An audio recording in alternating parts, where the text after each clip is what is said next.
Assalamualaikum warahmatullahi wabarakatuh.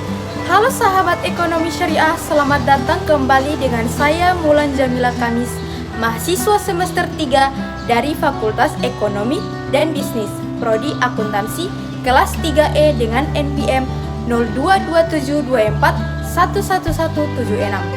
Jadi teman-teman, hari ini kita akan membahas rangkuman dari 7 materi sebelumnya yang telah dibahas, dari teori keuangan dan perbankan syariah, praktik perbankan syariah di Indonesia, hingga tantangan dan peluang dalam keuangan dan perbankan syariah di Indonesia. Semua akan kita ulas kembali dalam video kali ini. Langsung kita masuk ke pembahasan. Masa depan keuangan dan perbankan syariah di Indonesia. Indonesia sebagai negara dengan populasi Muslim terbesar di dunia, memiliki potensi luar biasa dalam mengembangkan ekosistem keuangan syariah. Kita akan bedah bersama mulai dari dasar teorinya hingga tantangan dan peluang di era digital. Tujuan kita hari ini adalah mendapatkan pemahaman yang komprehensif dan terstruktur. Teori keuangan dan perbankan syariah.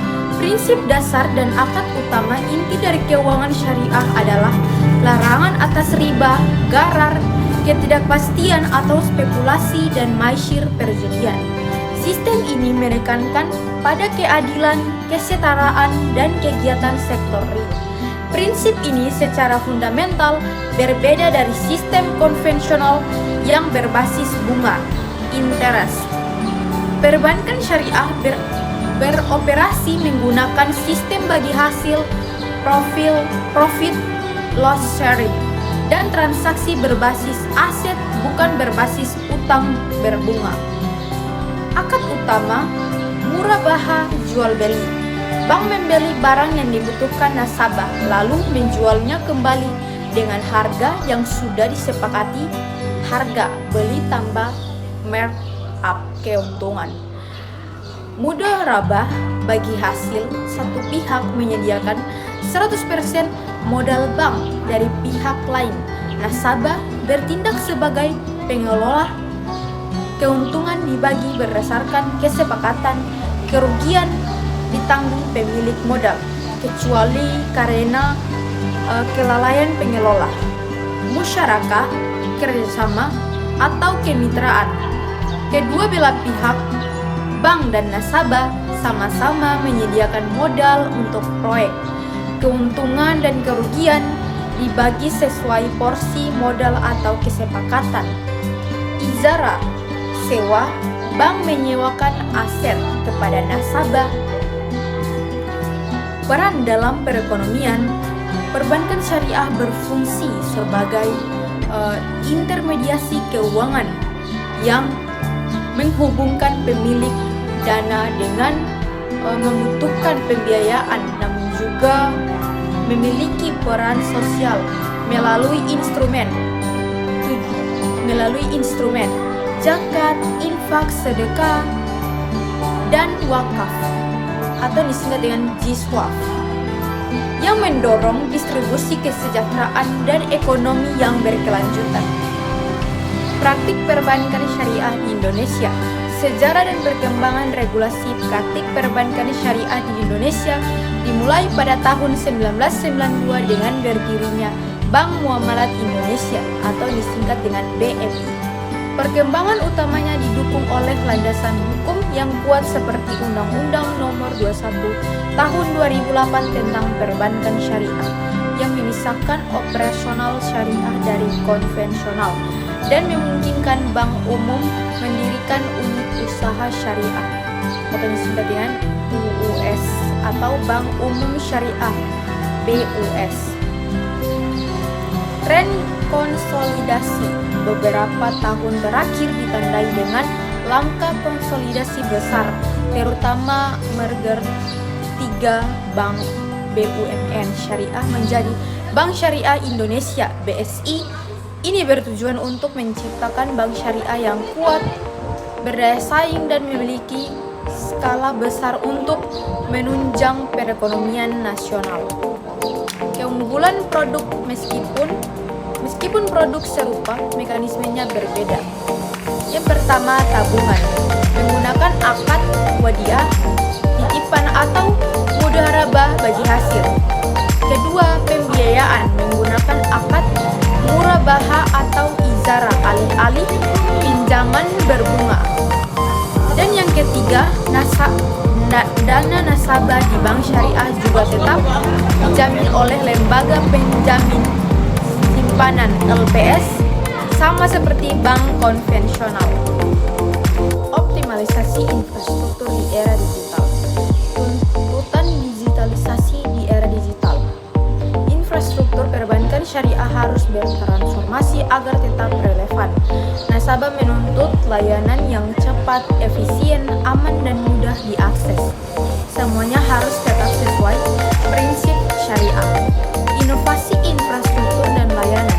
Optimalisasi infrastruktur diwujudkan melalui 1.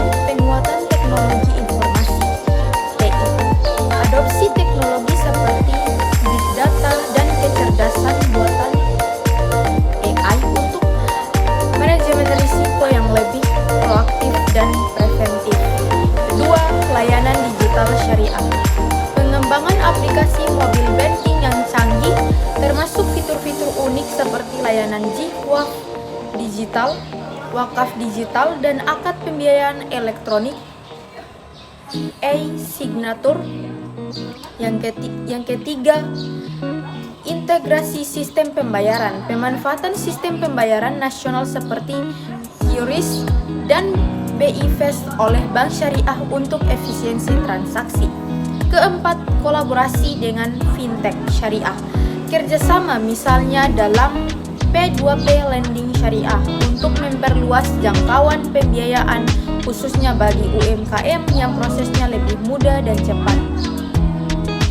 Keamanan dan kepatuhan. Optimalisasi ini juga mencakup peringatan keamanan siber dan memastikan bahwa setiap inovasi digital telah melalui persetujuan Dewan Pengawas Syariah atau yang disingkat dengan DPS. Peran lembaga dan industri pendukung. Pilar penggerak ekosistem perbankan syariah tidak bisa berdiri sendiri. Ia ditopang oleh ekosistem keuangan syariah yang luas. 1. Dewan Syariah Nasional Majelis Ulama Indonesia yang disingkat dengan ISN MUI. Ini adalah jantung kepatuhan syariah. ISN MUI bertugas menetapkan fatwa sebagai pedoman operasional bagi seluruh lembaga keuangan syariah, memastikan produk dan jasa yang ditawarkan halal dan sesuai syariah. Yang kedua, Otoritas Jasa Keuangan (OJK) sebagai regulator dan pengawas makro industri jasa keuangan. OJK mengawasi prudensial dan market konduk bank syariah, termasuk mengeluarkan regulasi teknis. Yang ketiga, Bank Indonesia BI. Meskipun fokus pengawasan mikroprudensial sudah di OJK, BI tetap memegang peran penting dalam stabilitas sistem keuangan, sistem pembayaran, dan pengembangan ekonomi syariah secara keseluruhan. Yang keempat, Lembaga Penjamin Simpanan LPS menjamin simpanan nasabah, meningkatkan kepercayaan publik. Industri pendukung lain selain lembaga utama ada juga industri pendukung seperti asuransi syariah, takaful, pasar modal syariah, reksadana syariah, sukuk, dan lembaga filantropi syariah. Bajnas, lembaga amil zakat yang saling bersinergi untuk memperkuat ekosistem. Transformasi peran BI. Inisiatif pengembangan transisi pengawasan BI ke OJK pasca pembentukan OJK pada tahun 2011. Peran Bank Indonesia BI mengalami transformasi. Sebelum OJK, BI berperan sebagai regulator, pengawasan, dan otoritas moneter perbankan, termasuk bank syariah. Setelah OJK, pengawasan mikroprudensial, individu bank berpindah ke OJK. BI berfokus pada kebijakan moneter, mikroprudensial, dan sistem pembayaran.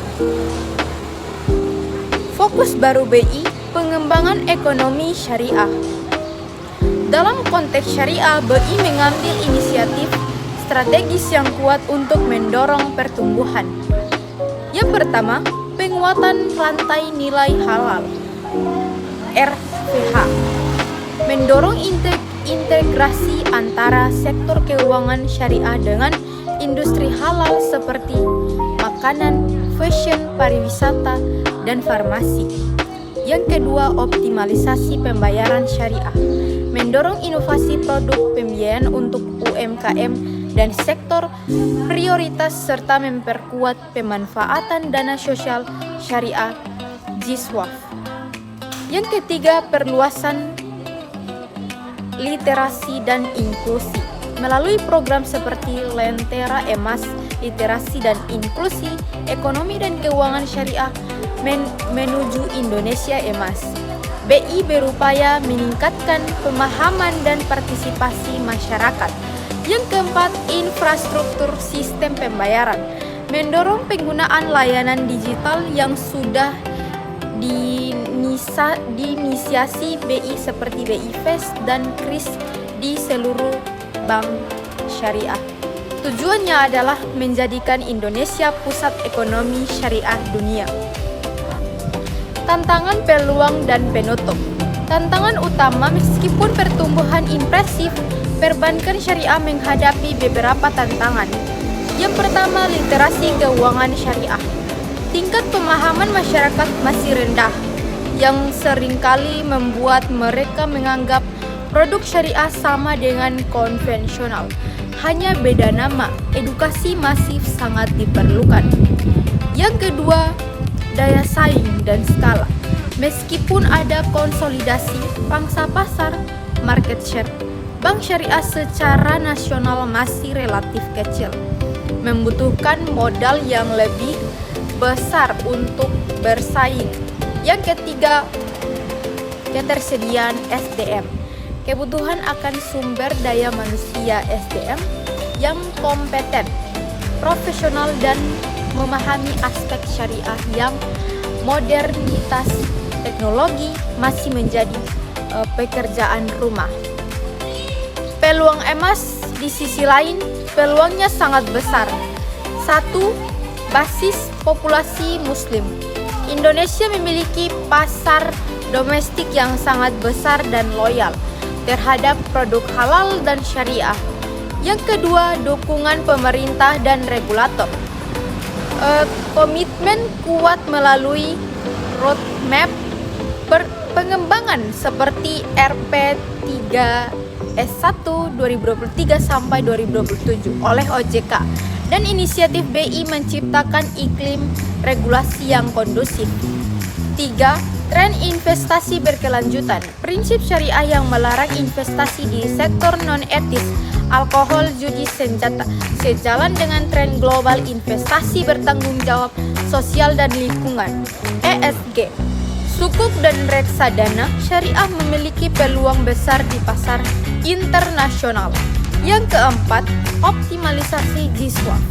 Potensi dana sosial syariah yang besar dapat diintegrasikan dengan pembiayaan syariah untuk sektor real, memberikan dampak ekonomi dan sosial yang masif. 1. Landasan prinsip dan potensi besar perbankan syariah berlandaskan pada prinsip keadilan, kesetaraan, dan larangan riba, menjadikannya berbeda secara fundamental dari sistem konvensional di Indonesia dengan populasi muslim terbesar. Potensi pertumbuhannya sangat besar, ditopang oleh akad-akad utama seperti murabahah, mudharabah, dan musyarakah. Yang kedua, transformasi dan dukungan kelembagaan yang kuat. Industri ini didukung oleh ekosistem kelembagaan yang terstruktur. DSN MUI memastikan kepatuhan syariah melalui fatwa. OJK bertugas sebagai pengawas dan regulator mikroprudensial.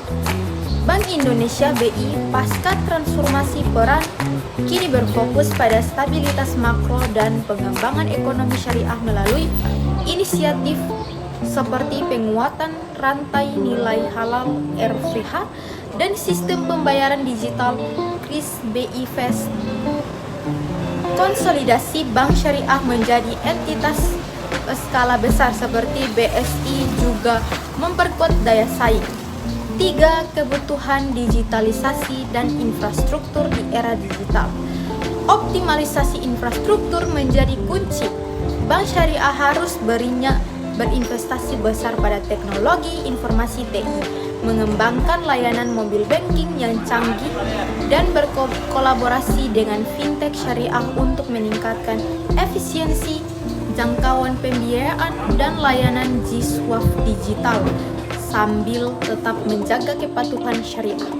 Yang keempat, tantangan dan peluang menuju pusat global. Meskipun menghadapi tantangan seperti rendahnya literasi keuangan syariah dan kebutuhan SDM yang kompeten, peluangnya jauh lebih besar. Prinsip syariah sejalan dengan tren global ESG, Environmental Social Governance, dan dukungan pemerintah yang kuat membuka jalan bagi Indonesia untuk tidak hanya memperkuat perbankan syariah domestik, tetapi juga mewujudkan visi menjadi pusat ekonomi syariah dunia. Intinya, masa depan perbankan syariah di Indonesia sangat bergantung pada sinergi antara regulasi yang sportif, inovasi digital, dan peningkatan literasi masyarakat. Setiap instrumen ini memiliki mekanisme pembagian risiko dan keuntungan yang berbeda, namun semuanya mendukung prinsip kerjasama dan keadilan dalam investasi. Aplikasi praktisnya ada di perbankan syariah. Bank syariah menawarkan layanan yang sesuai dengan prinsip syariah. Contohnya adalah produk seperti tabungan syariah dan pembiayaan berbasis mudharabah yang membantu masyarakat mengelola keuangan tanpa melanggar hukum Islam, sekaligus menciptakan keberdayaan ekonomi. Meskipun banyak potensinya, implementasi keuangan syariah juga menghadapi tantangan. Tantangan utama meliputi kurangnya pemahaman masyarakat dan regulasi yang belum sepenuhnya mendukung. Maka diperlukan upaya serius untuk meningkatkan edukasi dan kesadaran tentang keuangan syariah. Di sisi lain, regulasi dan kebijakan memainkan peran penting. Regulasi yang mendukung sangat penting untuk menciptakan kepercayaan dan stabilitas. Kebijakan pemerintah dan lembaga keuangan harus mengakomodasi prinsip syariah untuk memastikan praktik keuangan berjalan sesuai dengan hukum Islam. Peluang pasar. Potensi pasar Indonesia memiliki populasi muslim terbesar di dunia, yang secara otomatis memberikan peluang pasar yang besar dan menguntungkan bagi perbankan syariah. Peluang pertumbuhan. Dengan semakin meningkatnya kesadaran masyarakat akan pentingnya keuangan yang halal, bank syariah berkesempatan untuk menarik lebih banyak nasabah dan memperluas pangsa pasarnya. Inovasi produk. Pentingnya inovasi. Inovasi dalam produk syariah sangat krusial untuk menarik minat nasabah dan memenuhi kebutuhan mereka. Contoh inovasi, produk-produk seperti fintech, teknologi finansial, pembiayaan mikro, dan berbagai investasi berbasis syariah dapat menjadi solusi untuk memenuhi kebutuhan keuangan masyarakat yang beragam. Peran teknologi. Peran vital teknologi memainkan peran yang penting dalam pengembangan perbankan syariah. Manfaat digitalisasi. Pemanfaatan digitalisasi dan aplikasi mobil dapat secara signifikan meningkatkan aksesibilitas dan efisiensi layanan perbankan syariah. Selain itu, teknologi juga dapat memberikan pengalaman yang lebih baik bagi nasabah. Tantangan sumber daya manusia. Isu SDM. Tantangan lain adalah ketersediaan sumber daya manusia yang benar-benar memahami prinsip-prinsip perbankan syariah. Kebutuhan pelatihan. Pelatihan dan pendidikan yang tepat sangat diperlukan untuk memastikan bahwa karyawan bank syariah dapat memberikan layanan yang sesuai dengan syariah. Tantangan kedua adalah persaingan yang intens dengan bank konvensional. Meskipun bank syariah menawarkan produk yang sesuai syariah, mereka harus bersaing dengan bank konvensional yang memiliki skala yang jauh lebih besar, jaringan yang lebih luas, dan modal yang lebih kuat. Tantangan dalam menarik nasabah tetap ada. Banyak nasabah bahkan yang muslim memilih bank konvensional karena faktor kenyamanan, teknologi yang lebih matang, atau persepsi bahwa produk konvensional lebih murah atau lebih mudah diakses. Oleh karena itu, strategi pemasaran yang efektif yang tidak hanya berfokus pada aspek syariah tetapi juga pada keunggulan layanan sangatlah penting. Industri syariah harus berinvestasi dalam pemahaman pasar yang mendalam untuk dapat menargetkan dan melayani segmen nasabah secara efektif. Sekarang mari kita putar perspektif ke sisi peluang. Peluang di industri ini jauh lebih besar daripada tantangannya, mengingat Indonesia adalah negara dengan populasi muslim terbesar di dunia. Peluang teknologi finansial, fintech, perkembangan teknologi finansial atau fintech adalah game changer bagi perbankan syariah.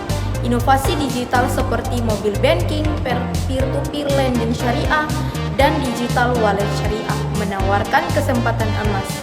Pemanfaatan teknologi dapat secara drastis meningkat aksesibilitas dan efisiensi operasional. Ini memungkinkan bank syariah menjangkau nasabah di daerah terpencil tanpa perlu membangun cabang fisik. Selain itu, penggunaan AI dan Big Data dapat membantu bank syariah dalam manajemen risiko dan personalisasi produk. Bank syariah yang tidak memanfaatkan teknologi secara optimal akan sulit bersaing di era digital ini. Momentum kesadaran masyarakat dan literasi keuangan. Peluang besar lainnya adalah meningkatnya kesadaran masyarakat tentang pentingnya keuangan syariah. Edukasi yang tepat dan promosi yang cerdas dapat menarik lebih banyak nasabah yang tadinya apatis. Penting untuk membangun pemahaman yang kuat tidak hanya tentang aspek agama tetapi juga tentang manfaat ekonomi perbankan syariah seperti transparansi dan bagi hasil yang adil. Literasi keuangan syariah perlu ditingkatkan agar masyarakat tidak lagi bingung membedakan antara produk syariah dan konvensional, serta dapat membuat keputusan finansial yang terinformasi. Keuangan dan perbankan syariah di Indonesia saat ini sedang mengalami perkembangan yang sangat pesat. Sektor ini bukan hanya sekedar alternatif, melainkan sebuah kekuatan yang semakin signifikan dalam ekosistem perekonomian nasional. Untuk itu sangat penting bagi kita untuk memahami apa saja tantangan yang dihadapi dan peluang besar apa yang terbentang di hadapan industri ini. Dalam episode ini kita akan mengeksplorasi berbagai aspek kunci yang mengaruhi pertumbuhan dan berkelanjutan industri keuangan dan perbankan syariah. Prospek dan masa depan perbankan syariah. Meskipun menghadapi tantangan, prospek perbankan syariah di masa depan dinilai sangat positif dan memiliki potensi pertumbuhan yang signifikan, didorong oleh 3 pilar utama: populasi, digitalisasi, dan keselarasan dengan prinsip berkelanjutan. 1. Transformasi digital dan integrasi fintech. Digitalisasi layanan. Bank syariah mulai berinvestasi besar-besaran dalam transformasi digital, masuk pengembangan mobile banking dan layanan digital yang user-friendly untuk meningkatkan efisiensi, kecepatan, dan aksesibilitas. Kolaborasi dengan fintech. Masa depan perbankan syariah terletak pada sinergi dengan financial teknologi syariah. Kolaborasi ini akan memungkinkan bank syariah menawarkan layanan yang lebih inovatif seperti pendanaan P2P berbasis syariah, investasi digital, dan produk G-Swap yang terintegrasi. Penerapan teknologi baru. Penggunaan teknologi seperti blockchain dan artificial intelligence akan meningkatkan transparansi, efisiensi operasional, dan keamanan data, sekaligus memastikan kepatuhan syariah dalam setiap transaksi secara otomatis. 2. Pasar halal, lifestyle, dan potensi global. Dominasi populasi muslim dengan pertumbuhan penduduk muslim global. Permintaan terhadap produk dan layanan yang halal dan etis terus meningkatkan, tidak hanya di sektor keuangan tapi juga di sektor real, pariwisata, makanan, kosmetik. Ekonomi syariah sebagai kekuatan baru. Bank syariah akan semakin berperan sebagai akselerator dalam ekosistem ekonomi syariah nasional dan global. Ini mencakup pembiayaan untuk sektor-sektor berbasis sumber daya alam, infrastruktur, dan usaha mikro, kecil, dan menengah yang merupakan tulang punggung ekonomi. Target top tier. Berbagai institusi perbankan syariah besar terutama di Indonesia memiliki target untuk menjadi bank syariah top 10 atau top 3 global melalui konsolidasi dan peningkatan kapitalisasi modal. Kolaborasi kunci dan koordinasi antara Bank Indonesia, BI, dan Otoritas Jasa Keuangan OJK bersifat mendasar dan krusial untuk menjaga stabilitas sistem keuangan SSK Indonesia. Koordinasi ini dirancang untuk memastikan bahwa kebijakan moneter BI dan makroprudensial BI berjalan selaras dengan kebijakan mikroprudensial dan pengawasan lembaga jasa keuangan OJK. Forum Koordinasi Stabilitas Sistem Keuangan FKSSK. Mekanisme koordinasi utama antara kedua lembaga ini secara formal dilakukan melalui Forum Koordinasi Stabilitas Sistem Keuangan FKSSK, sebelumnya dikenal sebagai Komite Stabilitas Sistem Keuangan atau KSSK berdasarkan Undang-Undang P2SK. 1. Keanggotaan dan mandat FKSSK merupakan forum koordinasi yang sangat penting, beranggotakan 4 pilar utama penjaga SSK. Menteri Keuangan selaku koordinator merangkap anggota, Gubernur Bank Indonesia selaku anggota,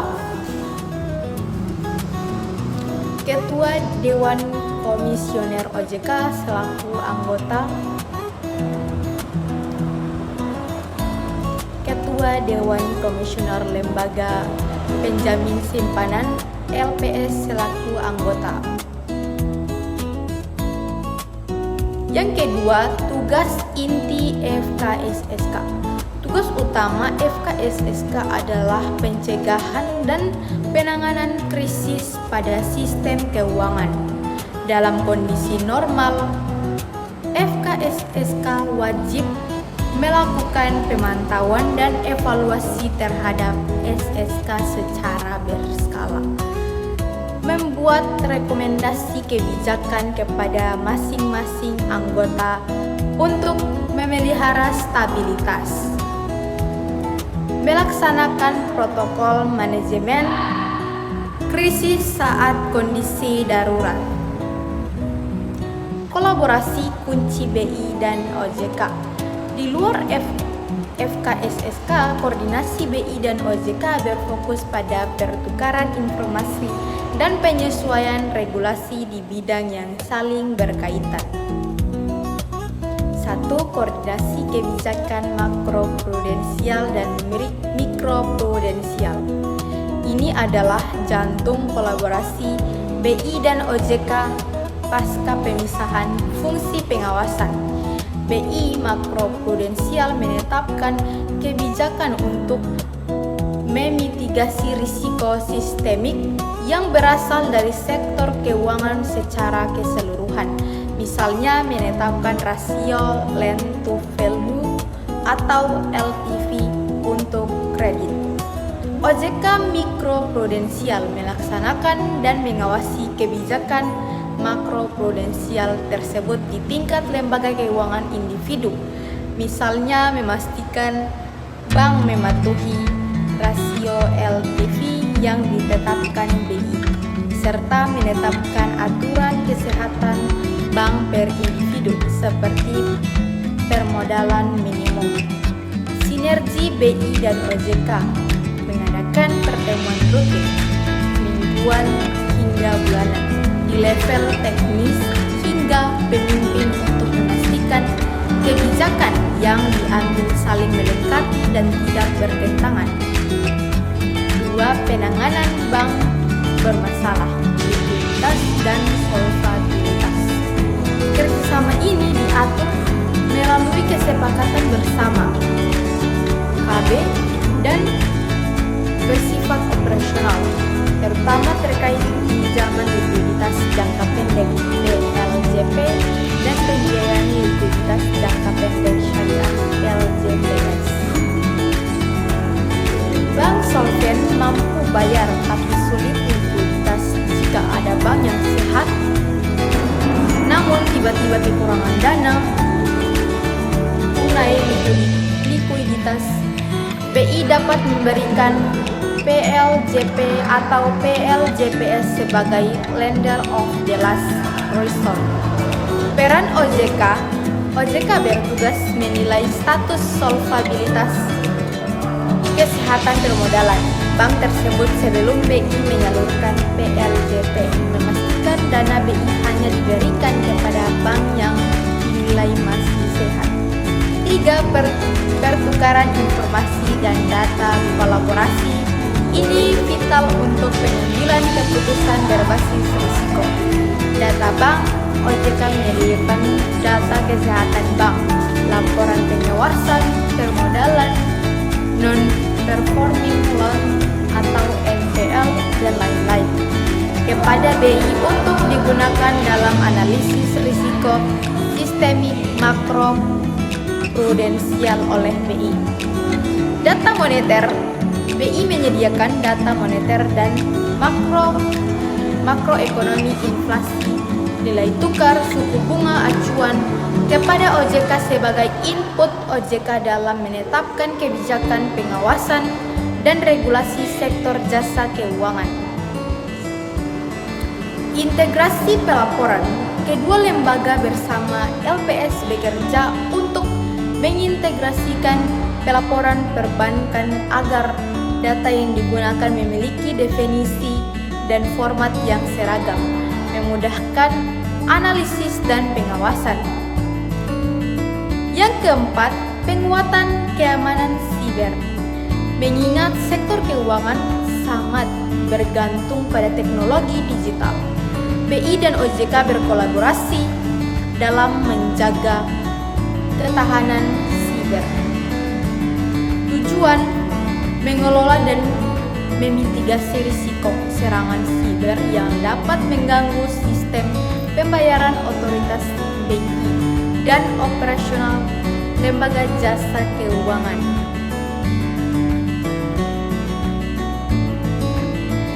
Wujud kolaborasi, perumusan peta jalan perlindungan infrastruktur informasi vital, sektor keuangan, pemantauan insiden siber bersama, serta koordinasi standar keamanan.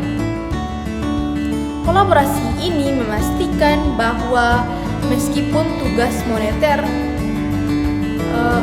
makroprudensial dan mikroprudensial dipisahkan, stabilitas sistem keuangan tetap terjaga melalui sinergi kebijakan. Penutup and call to action. Indonesia berada di jalur yang tepat untuk memperkuat peran perbankan syariah sebagai pilar ekonomi nasional. Diperlukan sinergi antara regulator, industri, dan masyarakat untuk mewujudkan visi Indonesia sebagai pusat keuangan syariah global. Alhamdulillah, akhirnya kita telah sampai di akhir pembahasan materi ke-8. Semoga rangkuman yang telah saya bahas dapat membantu teman-teman dalam memahami materi ekonomi syariah dengan lebih baik. Jangan lupa menonton kembali video-video sebelumnya jika ada yang ingin teman-teman dalami lebih lanjut. Terima kasih telah menyaksikan video ini. Semoga bermanfaat dan dapat menambah wawasan teman-teman. Saya Mulan Jamila Kamis pamit undur diri. Wassalamualaikum warahmatullahi wabarakatuh.